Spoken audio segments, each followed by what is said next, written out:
Seems to be a growing discontent in your number one clients, which is the bar, in the relationship between the bar and the judiciary.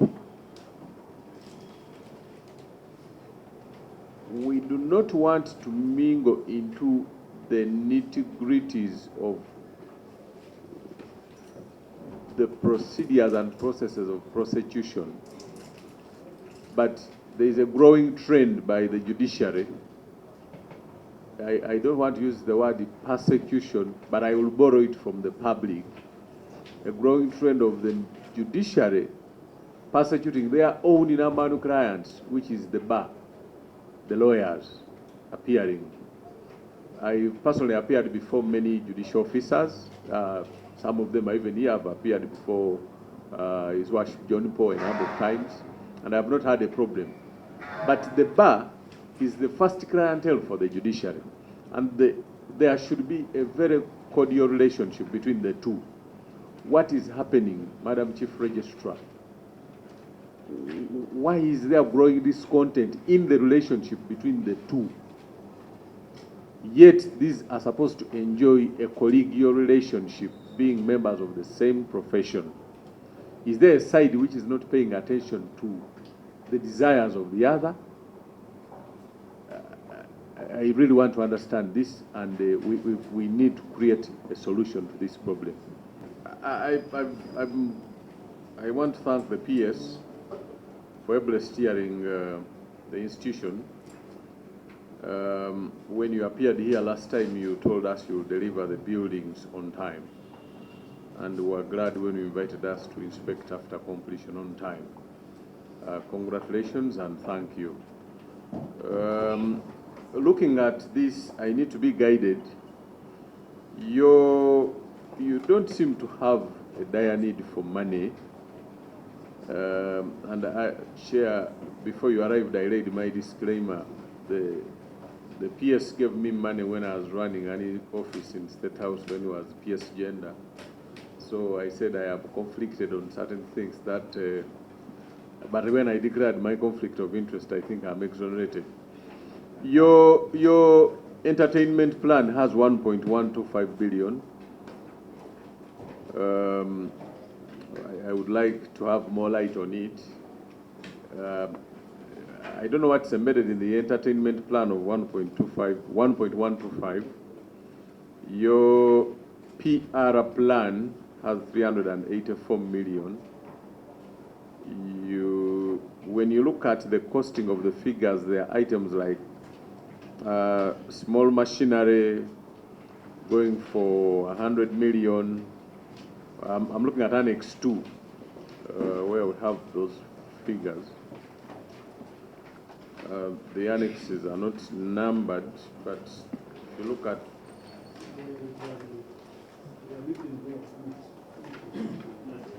no, the pages are not numbered, but I'm under Annex 2.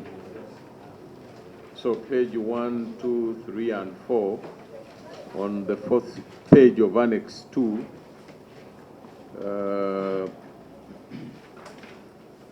I see maintain machinery and equipment other than transport equipment, machinery and equipment, assorted plan, 100 million.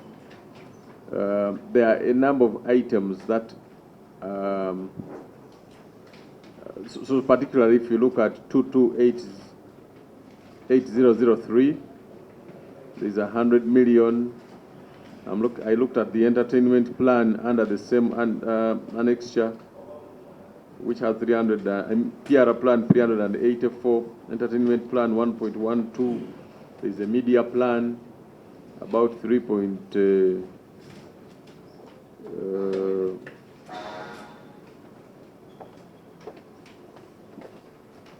Are we there?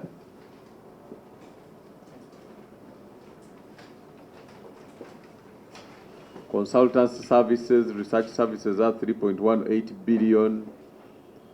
So I'm putting all these figures together, and I am constrained to imagine that you really don't have dire need for additional monies, because probably we could throw up more light on the plan that you have, so so that we see effective utilization of these monies. I just highlighted a few, but if you go through that annex, you would see a couple of items that call for clarity. Then number two, and this is a policy issue, there seems to be a growing discontent in your number one clients, which is the bar, in the relationship between the bar and the judiciary. We do not want to mingle into the nitty-gritties of the procedures and processes of prosecution, but there is a growing trend by the judiciary. I don't want to use the word persecution, but I will borrow it from the public. A growing trend of the judiciary persecuting their own Inambanu clients, which is the bar, the lawyers appearing. I personally appeared before many judicial officers.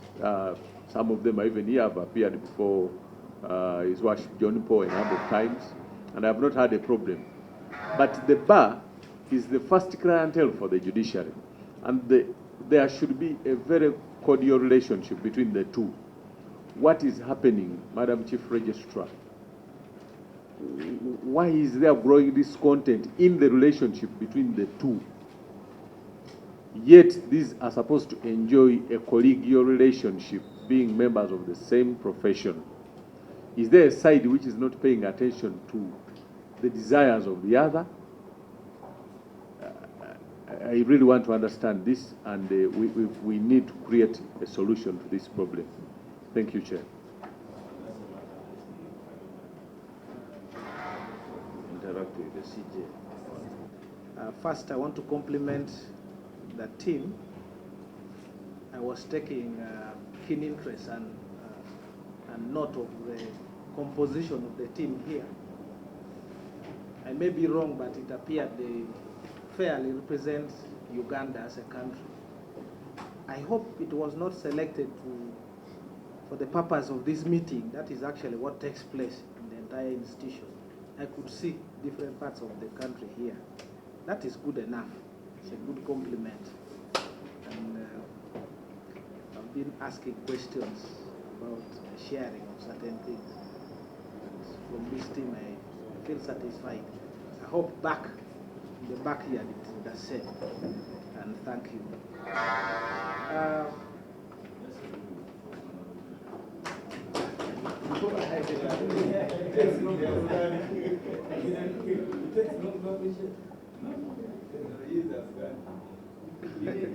I do when I say these things. So I have some few, there are actually quite many. The first one I wanted to ask and inquire is in relation to the cases as you have reported them. Cases at the Supreme Court, Court of Appeal, High Court, and Magistrates Court, and your projections. I'm asking these questions especially on particular cases that are before the Supreme Court or Court of Appeal that are of public interest, that seem to have disappeared. One which comes to my mind is a case that was challenging the constitutionality of the appointment of acting judges of the High Court. And we have continued to receive these appointments in acting, and yet there are question marks that should be resolved by the court.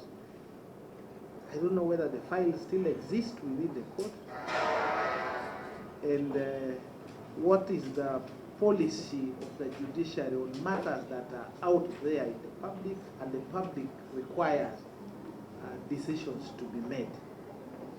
In relation to that, I will now ask, since we have had the opportunity to test the acting judges and the permanent one, what peculiar advantage have you seen in terms of performance between the acting judges and judges that are appointed on permanent basis?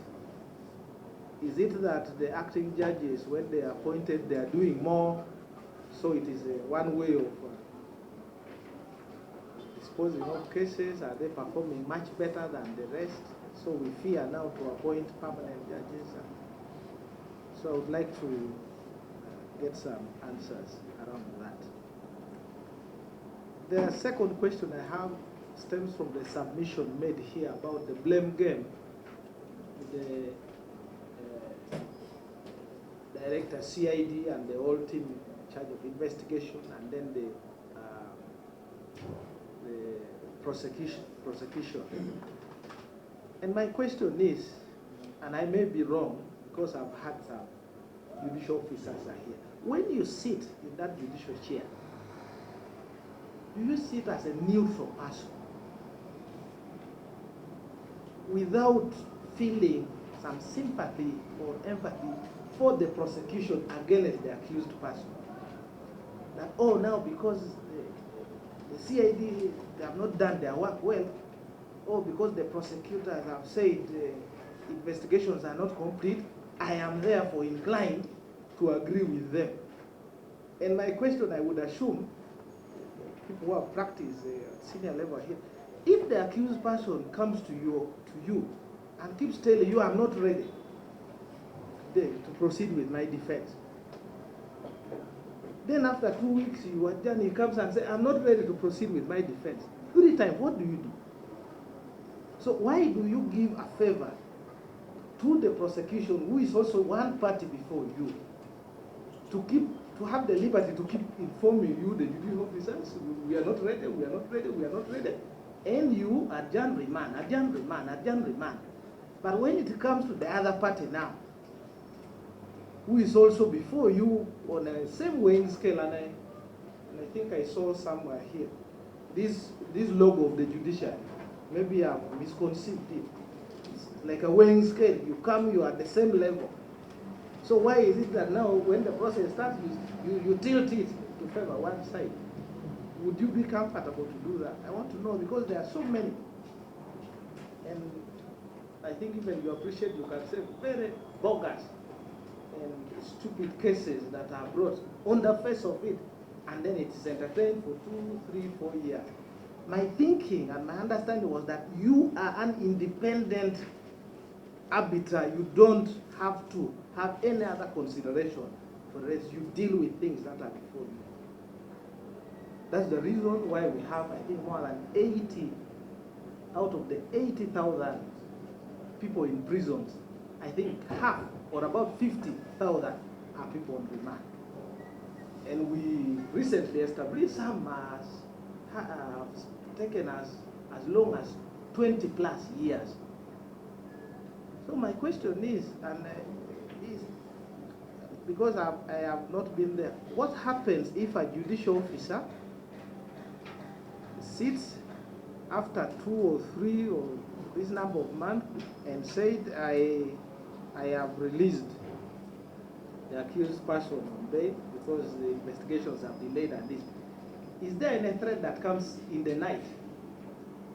Or you feel you cannot sleep if you do that? Because I want to understand, is there something that happens really seriously at night, or you are surrounded? There is what threat is there if you do your work as envisaged in the Constitution? And this has, I believe, in my opinion, has dragged the judiciary, and you have your reputation as the integrity of the judiciary is going that line.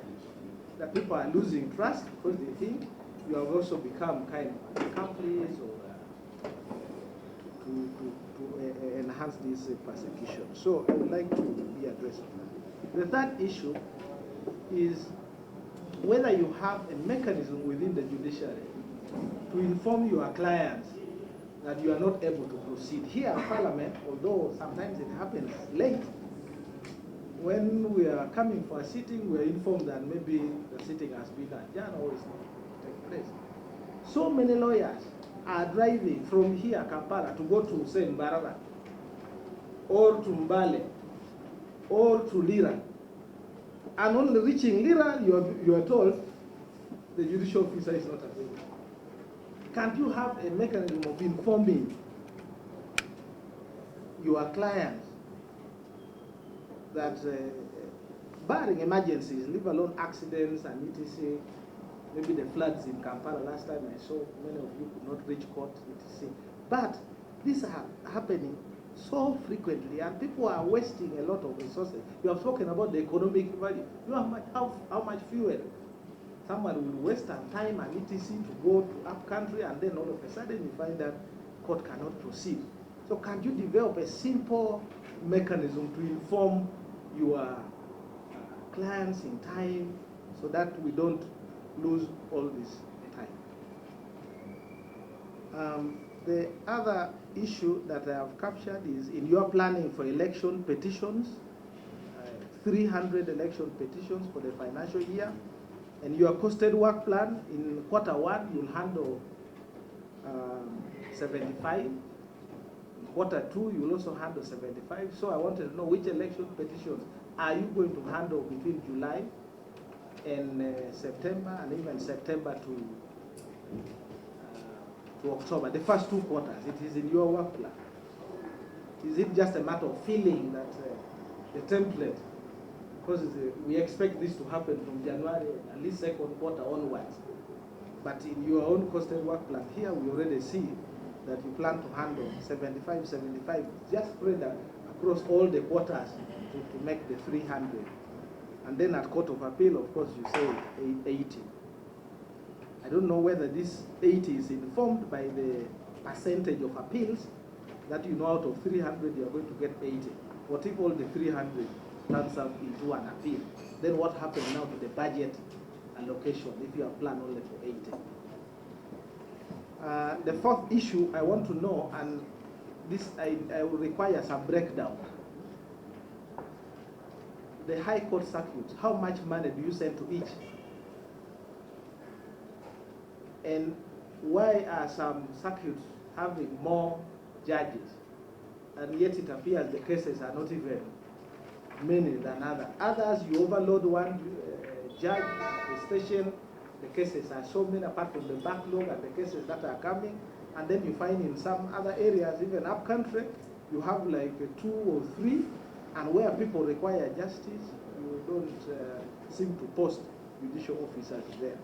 So one of the things I keep hearing when I go in seeking justice in court is that there is no money for the judges to do their work. I don't know what kind of money is required. So can you give us a breakdown of each High Court circuit and how much money is going to be sent to those circuits to be able to dispense justice? I will not add more, I think, to what the Deputy Chair raised.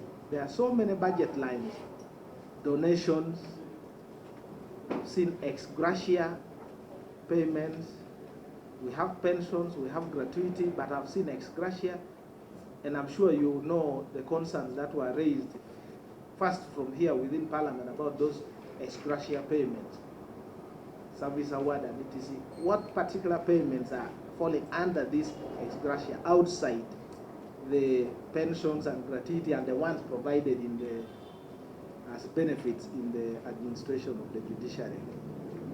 The other one is the Judicial Training Institute. I've seen you have trained 210 judicial officers in human rights.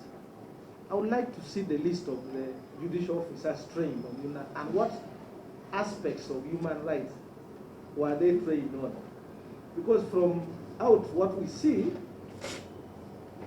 there seems to be probably very low regard for human rights amongst judicial officers. People who are tortured are brought before you, you don't even recognize that. People who are sick are brought before you, you remand them further. People who are also this all human rights, people who are frail and you see they have not been eaten, and for you, you are just pleased. So, what aspects of human rights are judicial officers trained on? Are there other special types of rights that we don't know that you find comfort in? On the staffing, I do not really have the list, but there seem to be a number of judicial officers that are either stuck at a certain level or even at some same station. No promotions. Every year, here, Judge so-and-so is still here, Judge so-and-so is still here. And others come, and when in the public they seem to be, even when you speak to stakeholders, even fellow judicial officers, you speak to lawyers, you speak to clients, they seem to be happy. Even the rate of disposal, but they are stuck there. No promotions. Others are privileged to only serve in some areas. They never move out of certain areas. Others are, yet they are supposed to dispense justice all over the country. So what is the consideration for some of these? I don't want to mention names, but I'm sure many of you, I don't know whether it's the registrar, might know some of these officers who are, but other senior colleagues can add when they know them. A few might come. And lastly, where a judicial officer, and this has nothing to do with the independence of a judicial officer and the questions around their decisions, but where it is clear that a judicial officer has abused the authority,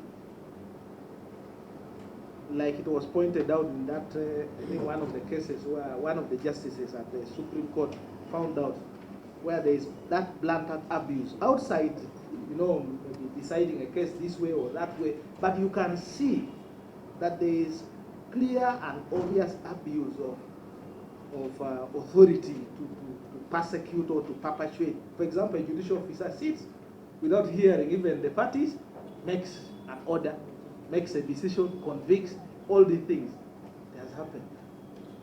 What are you doing about those particular ones, particular cases? Those particular cases that seem to be even fast-tracked. There are so many other files from 1990, 2000, but there are these ones that come, and within just 2 weeks or 1 month, there is already a decision. Those particular issues that are making the judiciary look very, yes, someone has said shabby. What are you doing particularly about those? And judicial officers who sit and start quarreling on things that are not even before them in their judgment. Quarreling about things that are completely not even before them, but they are quarreling and commenting things that are picked from I don't know from where, things that are picked from outside, and you find them there. What are you going to do particularly on that matter to ensure that the integrity of the judiciary is restored? Now, it doesn't spare us, even us here in Parliament. There are questions around us, but for us, we go for elections. So the disciplinary mechanism is there. We are disciplined during elections. But for your case, it's different. Thank you, Chair.